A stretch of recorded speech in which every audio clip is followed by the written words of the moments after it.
الفريق المغربي. هذه بينيه كره خطيره، زكريا وسان جول، وسان دوبيتا، وسان ثنائيه، زكريا في شباك الجزائر.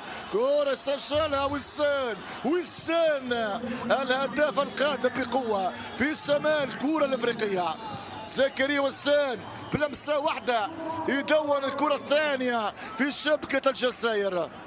2-0. كرة ضربت الدفاع الجزائري. زكريا وسان كان حاضر، كان جاز، بلمسة واحدة يسجل، لكن في تدخل قوي بداية اللعبة، في تدخل استمر اللعب. كرة من حموني هنا التمريرة لضربة الدفاع الجزائري. كرة ضربة المدافع الأخير، لمسة واحدة يسجل.